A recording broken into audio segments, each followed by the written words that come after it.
Hello दोस्तों, आज हम इस वीडियो में जानेंगे कि बीएससी फर्स्ट ईयर यानी कि पेपर सेकेंड, उसमें पढ़ेंगे रियल एनालिसिस। सेकेंड पेपर का क्या नाम है? रियल एनालिसिस या एलिमेंट्री एनालिसिस। तो इसमें कौन कौन सी बुक हमें रिक्वायरमेंट होगी उसको हम सबसे पहले जानेंगे। तो ENN भट्टाचार्य ले सकते हैं आप, या दूसरा ले सकते हैं SC मलिक, या तीसरा ले सकते हैं SK मापा। इन तीनों में से कोई सी भी बुक आप लोग ले सकते हैं। ठीक, जिनके पास अगर पैसा सफिशिएंट हो तो तीनों बुक ले सकते हैं, अन्यथा आप कोई सा भी एक बुक ले लेंगे तब भी आपका काम चल जाएगा। ज़्यादातर तो रियल एनालिसिस जो है बुक से पढ़ने से उतना समझ में नहीं आता। किसी भी, जब से आप टीचर से ना पढ़े हों या अपने कॉलेज में किसी टीचर से ना पढ़े हों या कोचिंग में किसी टीचर से अगर आप नहीं पढ़े हैं तो आपको रियल एनालिसिस समझने में काफ़ी दिक्कत आएगी। तो हम लोग स्टार्ट करेंगे आज रियल एनालिसिस। सबसे बेसिक से हम लोग स्टार्ट करेंगे, जो कि आज का हमारा लेक्चर नंबर 1 होगा। तो आइए स्टार्ट करते हैं। तो सबसे पहले हम लोग देखेंगे जो हम लोग पिछले कक्षाओं में पढ़ चुके हैं, जो यानी कि 12 में हम लोग जो पढ़ चुके हैं, कुछ सिंबल्स हम लोग देखेंगे, उसके बाद आगे हम लोग बढ़ेंगे। तो आइए देखते हैं, उसके सही मीनिंग्स को समझेंगे। तो सबसे पहले हम लोग देखेंगे पहला जो सिंबल है बिलोंग्स टू। तो इसका क्या अर्थ होता है? बिलोंग्स टू का अर्थ है कि जैसे कोई टोकरी दे दिया गया है, A, B या C, 3 टोकरियां हैं और जो एक सेब हमने ले लिया है, यानी कि एग्जाम्पल के लिए एक सेब हमने ले लिया है, उसको हमने डिनोट कर दिया A, यानी कि एप्पल माने सेब होता है, तो हम लोग ने उसको A से डिनोट कर लिया है। अब हमें जैसे गणित की भाषा में हमें किसी से बताना हो, लिख कर बताना हो कि जो A है वो टोकरी A से लिया गया है, यानी कि जो सेब है वो टोकरी A का है या टोकरी B का है या टोकरी C का है, तो इसे किस तरीके से गणित की भाषा में दिखाया जाएगा। जैसे हर हिंदी भाषा में हम लोग बोल देंगे तो हो जाएगा सीधे सीधे। अगर जो हमारे सामने है जो सेब ले रहा है, हमको बता देंगे कि टोकरी A से ऐसे लिया गया है, तो वो जान जाएगा कि टोकरी A से। लेकिन इसी बात को अगर हमें लिख कर बताना हो उसे कि जो हमारा सेब A है वो टोकरी A का है, तो कैसे दिखाएंगे? उसके लिए हम लोग इस सिंबल का यूज करते हैं, यानी कि बिलोंग्स टू। जैसे हमने लिख दिया A बिलोंग्स टू A, तो इसका अर्थ हुआ जो हमारा सेब है A वो कहाँ से बिलोंग कर रहा है? A से, यानी कि सेब जो हमारा A है वो किस टोकरी का है? A से है। ठीक, आप लोग समझ रहे हैं इस बात को? अब आगे देखिए, यदि इसी सेब को अगर हमने लिख दिया A बिलोंग्स टू C, तो इसका क्या अर्थ हुआ कि जो हमारा सेब A है वो किस टोकरी का है? C का। ठीक, इसी प्रकार अगर हमने A को दिखा दिया कि वो कहाँ से बिलोंग करता है? B से, तो यानी A किस टोकरी का सेब हुआ? B का। ठीक, तो इस बात को आप लोग समझ पाए? आगे बढ़े, चलिए आगे देखते हैं। अब दूसरा सिंबल जो है हमारा, इस सिंबल को देखिए, इसको पढ़ते हैं दिस इम्प्लाइज। तो इसका क्या अर्थ है इसको आगे हम लोग समझते हैं। दिस इम्प्लाइज का क्या अर्थ है इसको अभी हम लोग स्पष्ट कर देते हैं। तो यहाँ देखिए, मान लीजिए एक राम है और एक श्याम है। तो राम और श्याम किसके पुत्र हैं? सन, मानी कि पुत्र किसके हैं? अर्जुन के। तो जो राम और श्याम है जो अर्जुन के पुत्र हैं, तो यहाँ से एक बात और निकल रही है कि राम और श्याम एक दूसरे के क्या हो गए? भाई हो गए, हुए ना। तो यहाँ से हमें जो रिजल्ट मिल रहा है, जैसे हमने बता दिया कि जो राम है अर्जुन का पुत्र है और जो श्याम है वो भी अर्जुन का पुत्र है, तो वहाँ से एक बात और पता चल रही है हमें। जो बात पता चल रही है उसी को हम लोग कहते हैं दिस इम्प्लाइज, यानी कि यह इम्प्लाई कर रहा है कि राम एंड श्याम क्या होंगे? एक दूसरे के भाई होंगे।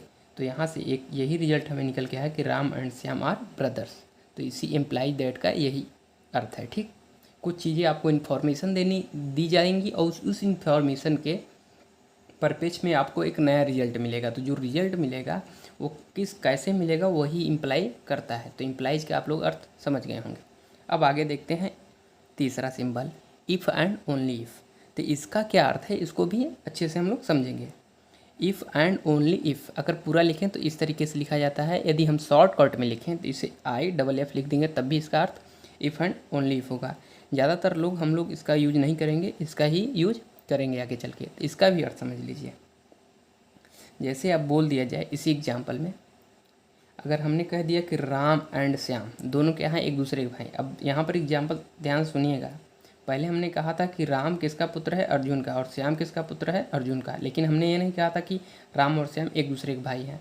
हमने केवल इतना बताया कि राम अर्जुन का पुत्र है और श्याम अर्जुन का पुत्र है। इस आधार पर हमने निकाला कि राम और श्याम एक दूसरे के क्या हुए? भाई हुए। अगर हम यहाँ कह दें कि राम और श्याम एक दूसरे के सगे भाई हैं, ठीक, और उसके बाद में अब यहाँ समझिए, जैसे हमने कहा कि राम अर्जुन का पुत्र है और श्याम भी अर्जुन का पुत्र है, तो हमें यहाँ से पता चला था कि राम और श्याम एक दूसरे के भाई होंगे। लेकिन अब यहाँ पर एग्जाम्पल बदल जाता है, इसी उदाहरण को हम लोग ध्यान से समझेंगे। अगर हम कह दें कि जो राम और श्याम हैं एक दूसरे के सगे भाई हैं, ठीक, क्या हैं, सगे भाई हैं, और जो राम है किसका पुत्र हो गया, अर्जुन का पुत्र है, तो यहाँ से भी इम्प्लाइज कर जाएगा कि जो श्याम होगा क्या होगा, अर्जुन का पुत्र होगा। तो यहाँ इम्प्लाइज पे लग गया। अब इफ़ एंड ओनली को ओनली इफ़ यानी केवल और केवल यदि हिंदी में बोला जाए तो इसको आप समझते हैं। अगर बोल दिया जाए राम श्याम का पुत्र है, राम श्याम का पुत्र है, ठीक, और राम और श्याम एक दूसरे के सगे भाई हैं, तो एक दूसरे कब सगे भाई हो सकते हैं, तो यहाँ से इम्प्लाइज करेगा इफ़ एंड ओनली इफ़, केवल और केवल यदि जब श्याम भी किसका पुत्र हो जाए, अर्जुन का, ठीक। तो यहीं से इम्प्लाइज कर जाएगा कि जो श्याम होगा किसका पुत्र होगा, किसका सन होगा बताइए, अर्जुन का, ठीक, तभी एक दूसरे के सगे भाई हो सकते हैं। अब अगला एग्जाम्पल देखिए, फॉर ऑल। फॉर ऑल का अर्थ है कि सभी, जैसे टोकरी ए में कोई भी सेव रखा है, ठीक, तो अगर फॉर ऑल कर दिया जाए तो फॉर ऑल यानी कि टोकरी ए में रखे सभी सेव, ठीक, या टोकरी बी में अगर लिख दिया जाए फॉर ऑल, जैसे ए लिख दिया जाए A for all A belongs to A, यानी कि ए मतलब दिखाया गया डिडंट सेव, यानी टोकरी ए में उपस्थित सभी सेव कहाँ से बिलोंग कर रहे हैं, ए से, यानी टोकरी ए से बिलोंग कर रहे हैं। तो अगर फॉर ऑल आगे लगा हुआ है तो जितने भी सेव, ए यानी कि सेव, सिंबल किसका है, सेव का, और कहाँ से बिलोंग कर रहा है, ए से, यानी कि जो हमने सेव लिया है वो सारे सेव कहाँ से लिए जा रहे हैं, ये टोकरी ए से। अगर फॉर ऑल लगा दिए, अगर फॉर ऑल हटा देंगे तो ए बिलोंग्स टू ए लिखेंगे तो कोई एक सेव, ठीक। तो इस बात को भी आप लोग समझ जाइए फॉर ऑल का। अब यहाँ पर देखिए एक लाइन खींची गई है, फिर और लिखा गया, फिर दो बिंदी लिखा गया, तो इन दोनों को पढ़ा जाता है सच दैट। ये दोनों सिंबल्स अलग अलग हैं, दिखाने का तरीका अलग अलग, या तो खड़े लाइन से दिखा दीजिए या दो डॉट लगा दीजिए, और बीच में लगाया गया है, दोनों अलग अलग चीज़ें हैं, तो इनका होता है सच दैट, दोनों का अर्थ एक ही होता है। अब यह डिनोट क्या करता है इसके बारे में हम लोग समझेंगे अच्छी तरीके से। तो सच दैट का जो अर्थ होता है किसी के बारे में जैसे बताता है, सच दैट, जैसे हमने बता दिया ए, अब जैसे हमने यहाँ पर ए बता दिया, अब तो ए क्या है इसके बारे में हम बताएंगे, ए क्या है, तो ए सच दैट सेव है, यानी कि ए क्या था उसके बारे में हमें बताना है, यानी उसके बारे में जानकारी देनी है, ठीक। अब देयर एग्जिस्ट, देयर एग्जिस्ट का मतलब होता है, इसको आप जब आगे पढ़ेंगे तो इसका सही अर्थ समझ पाएंगे, लेकिन आप यहाँ पर अभी यही जानिए कि इसका जो पढ़ा जाता है, रीडिंग किया जाता है, इसे बोला जाता है देयर एग्जिस्ट। इसके बारे में हम लोग आगे पढ़ेंगे तो अच्छी तरीके से स्पष्ट हो जाएगा। यहाँ पर कोई एग्जाम्पल हमें अभी नज़र में नहीं आ रहा है कि कौन सा एग्जाम्पल आप लोगों को दे दें समझ में आ जाए, लेकिन आगे जब आप लोग मैथमेटिक्स पढ़ेंगे तो आपको यह बात समझ में आ जाएगी कि देयर एग्जिस्ट का क्या मीनिंग है। तो आज के लिए इतना ही, अगले वीडियो में हम लोग अगला लेक्चर लेंगे।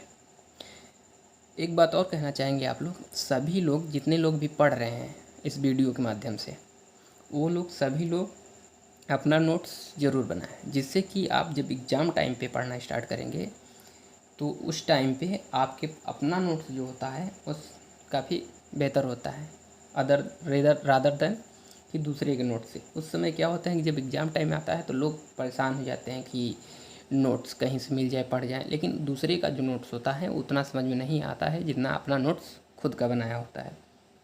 तो अच्छे से अपना नोट्स ज़रूर प्रिपेयर करें। अगर वीडियो पसंद आई हो तो वीडियो को लाइक करें और कमेंट करें। अगला वीडियो जल्दी ही आप लोगों को मिल जाएगा। धन्यवाद।